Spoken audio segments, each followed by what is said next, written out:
tester, and currently also working as a SOC analyst, security operations center analyst. Okay, and I've been training students since the last 5 years, though. And again, I've trained in multiple institutes. This is one of them. I trained for a few institutes in Bangalore as well. Okay, the same trainer in a couple of different institutes again. And yeah, the demo that we're going to take today is on a course called Certified Ethical Hacking version 13 from the organization EC Council, one of the most well-recognized organizations based in the United States itself, specifically for getting certified or learning concepts in cybersecurity. Okay. Now, before we progress further, a small question. Has anyone attended the workshop yesterday, guys? We took a workshop yesterday at 10 o'clock. I actually took the same session, the certified ethical hacking demo itself. Are there anyone who are joining the session today after attending yesterday as well? Because this is going to be the same session, guys, because I have a list of new students today. So I will have to repeat this one session today. Has anyone joined the workshop yesterday at 10 o'clock in the morning? No. Oh, okay, perfect then. Perfect. So yeah, let's progress further. Now we'll start this demo course with the definitions of what hacking and ethical hacking are. Because a lot of students have misconception that these are one and the same. Okay.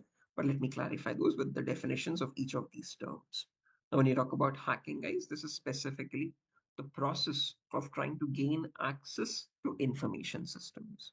Now, these information systems could be anything. They could be as small as a mobile phone to your computer laptop or a web application server or a database containing the data of millions of users. Okay.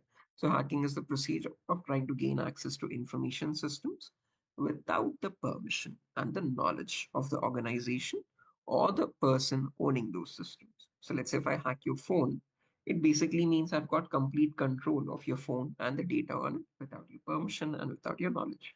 So once I've gotten that access, I can steal your data, I can destroy or completely delete that data from your phone, or I can sell your data to other third party people or third party vendors on the internet, okay, or on the dark web as well. Okay. And all of these operations are usually performed by hackers for their own benefit.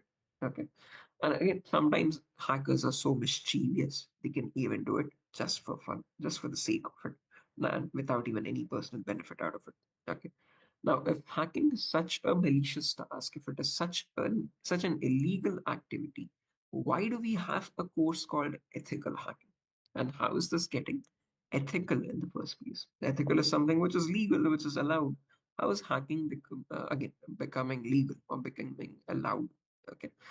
So when you talk about ethical hacking, on the other hand, this is the procedure of finding vulnerabilities.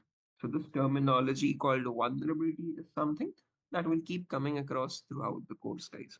To define it, it's a loophole, it's a flaw or a weakness in the security of your information systems. So your job as an ethical hacker is to find these vulnerabilities in the information systems in the organization. Okay. Now, why do we need to find these? Because these are what hackers look for as well. They try to find the vulnerabilities and they try to take advantage of those vulnerabilities or exploit them to perform attacks or cyber threats. So your job in ethical hacking is to find these vulnerabilities in the information systems before the hackers do. And this is done with the consent and with the knowledge of the organization. So you do not work behind the scenes or anything. You work hand in hand with the organization. And once you find the vulnerabilities, you report it back. Once the vulnerabilities are reported back, the company can apply the necessary security updates, also commonly known as the security patches. Okay. And once these patches have been applied, there is no other chance of any hacker exploiting those any cyber threats. So your job as an ethical hacker is to protect your organization from these cyber criminals by finding the vulnerabilities, reporting them, and remediating them, patching them up. Okay. Now, depending on these definitions here, we can categorize the types of hackers. You already know two categories, black. Okay. There's one more third category called gray hat. Now, your black hat criminals or black hat hackers are basically cyber criminals itself. These are people who perform hacking for their own benefit or for fun without asking for consent.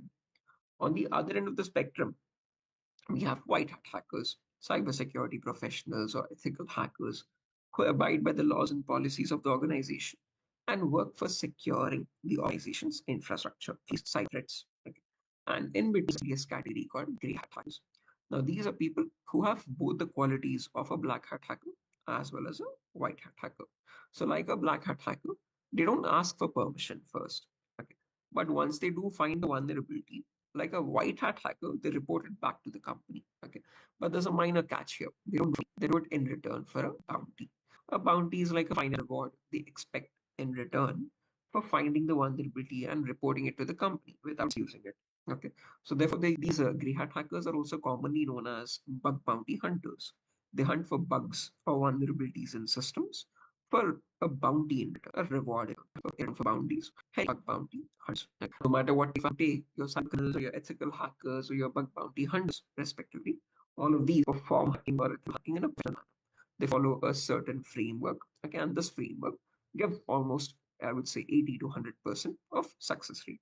Okay. And again, this is a framework which has been developed by the US military itself by an organization called Lockheed Cyber Killing. And your course certified ethical hacking by EC Council focuses on the same exact work. Okay. So this framework, sometimes referred to as cyber kill chain or sometimes as hacking cycle, is the procedure that is followed by hackers in order to perform a successful cyber attack.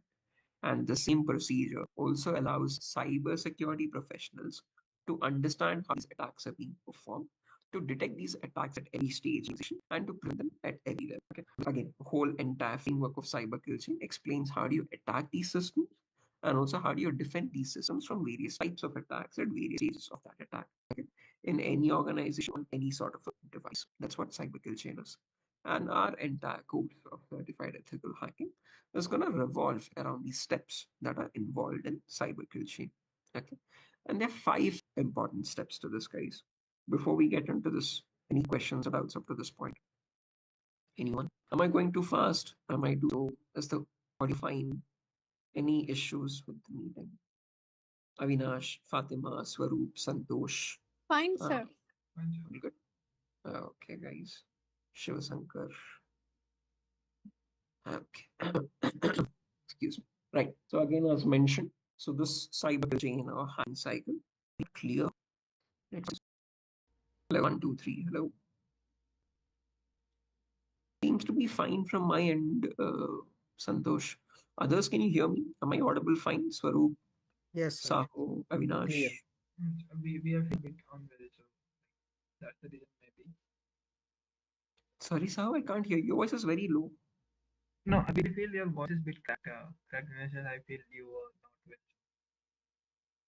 Oh yeah, I have a bit of a sore throat, but I hope I'm clear though. I Yeah, don't know if I clear. think. Okay, let me just get some water. Just give me 1 minute, guys. I'll just get some water.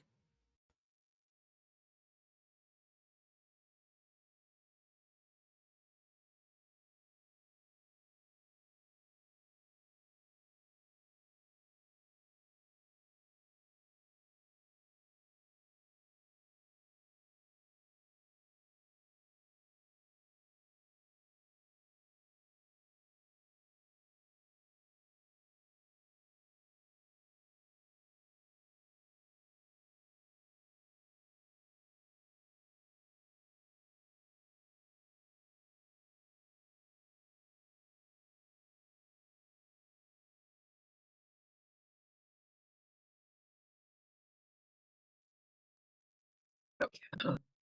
Right. So let's continue with laptop. I hope the audio gets better and there's less of cracking. But let's again, if there's any issues, let me know. I'm really inaudible, or if you're not able to make out or speak, I'll try to make those okay accordingly. So yeah, let's get in hacking cycle part as mentioned. So this hacking cycle consists of 5 important steps in it. First step is called as information. One second. First step is called as information gather. Second step is called as scanning. Third step is gaining. Fourth step is maintaining access. And last step is reporting of data. These are the same steps that are involved in hacking cycle or cyber kill chain that is followed in every single organization. Okay? So framework consists of these 5 steps itself. And again, if you notice only in the last I have two different terminologies, report hearing traces.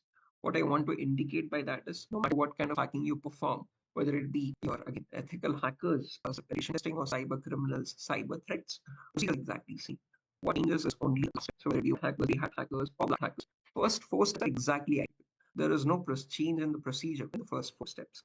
What varies is only the last step. If you are a white hat hacker or a grey hat hacker, you report vulnerability organization. That is reported. Okay. And if you're a black hat hacker, on the other hand, you don't report anything back to the organization. You hide evidence of your actions. You try to remove the evidence. You try to delete the logs, etc., etc. Those operations are commonly called as clearing traces.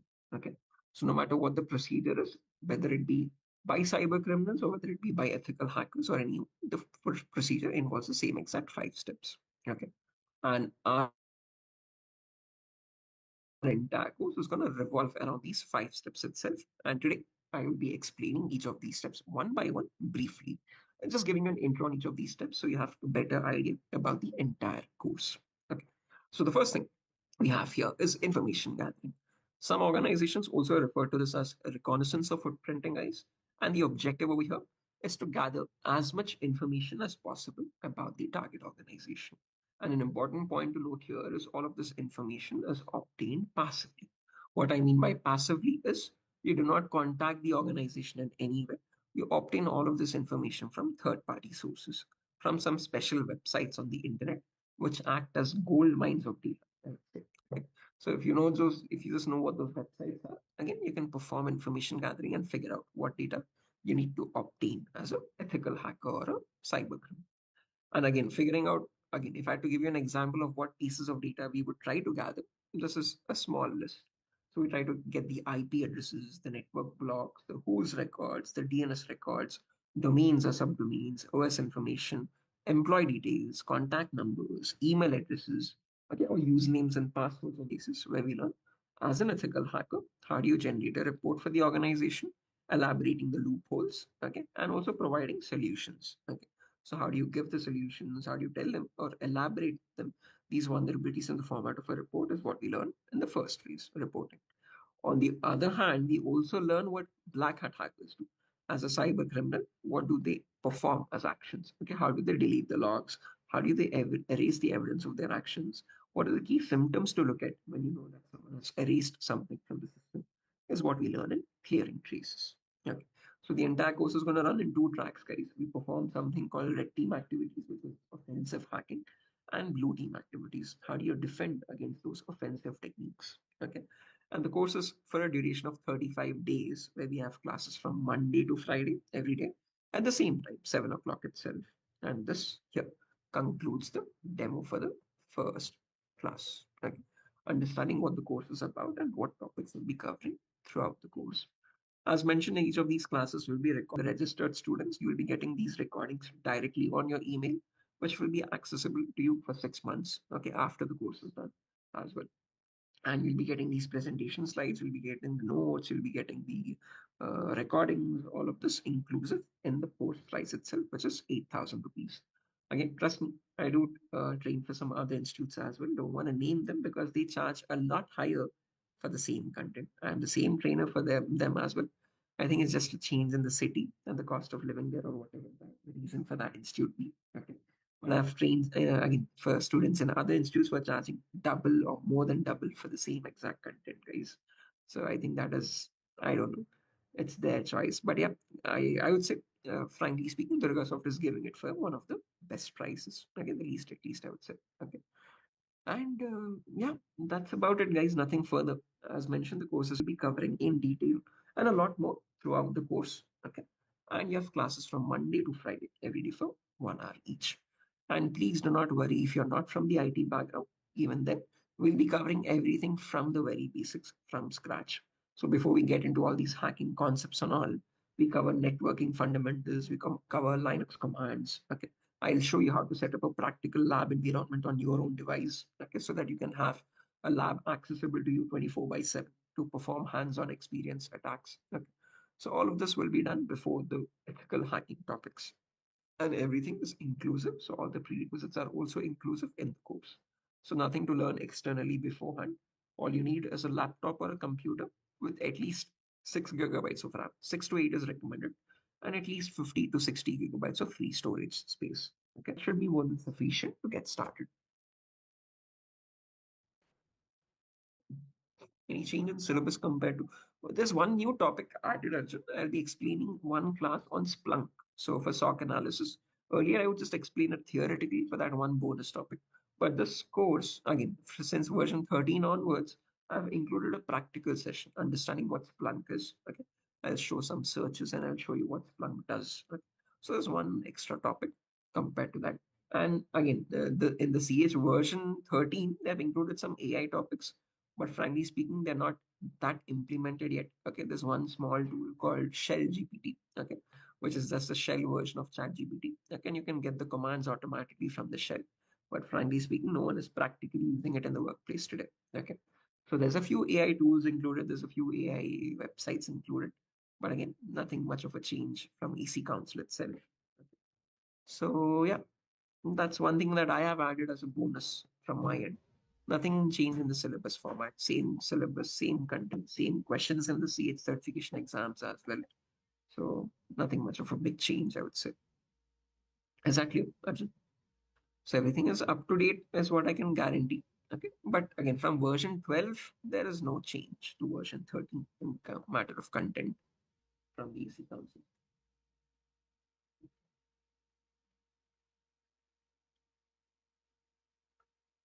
Any other questions, guys?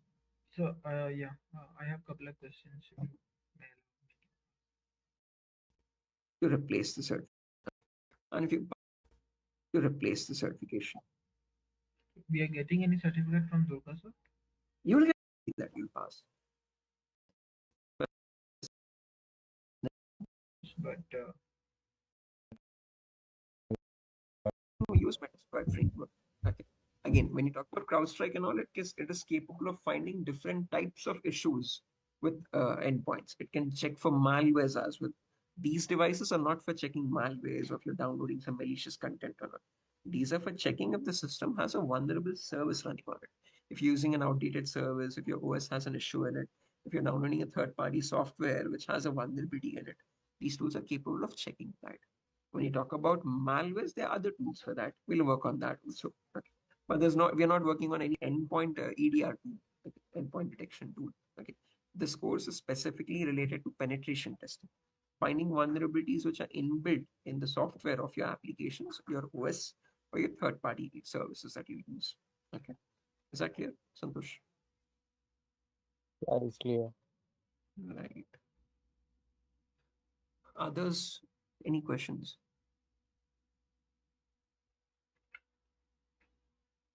Saho, are you done? I mean, you were asking, you said you had one more question. Did you ask all? yeah, not yet, sir. So, one last question: like, do we have any projects to uh, complete our course? Or I wouldn't say it's a project, Saho, because you're not developing anything here. But by the end of this course, I will host a CTF challenge. Okay. So basically, I'll host a virtual machine in my network and I'll ask you to hack into it. So that would be a compilation of all the things you've learned throughout the course. Okay.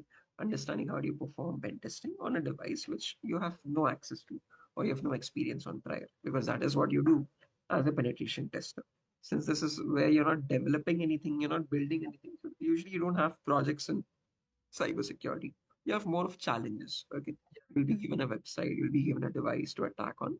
So we'll run a CTF challenge by the end of this course. got it, clear, sir. Right. Any other questions, Um, guys? Hello? Yeah. Yeah, Uh, sir. After completion of course, will you provide any kind of job assistance like that? So, Again, this Durgasoft does not provide any consultancy service as such, Fatima, but I do have, again, a few contacts from a certain HRs and a few of my friends who do keep posting requirements in their organizations. So as soon as I get those requirements, I do keep posting it in the WhatsApp group. Okay, so we will create a WhatsApp group once the course begins and have a registered list of students. Okay, and in that WhatsApp channel or WhatsApp broadcast channel or group, I'll be sharing these requirements, which I directly get from these various HRs and from my again other contacts as well. So again, no, we cannot call it a consultancy service. It's just a reference point of view. So as mm, soon as I get a reference, I share it to my students, all of them, and you can start applying there directly. Okay, and I'll okay. also be sharing some again commonly used websites for cybersecurity job roles. Okay, so I'll be sharing that as the course progresses, specifically for cybersecurity jobs. These Mm. easier portals to get jobs on. So this course is enough for getting a job. Again, for these job roles such as penetration tester, security Mhm.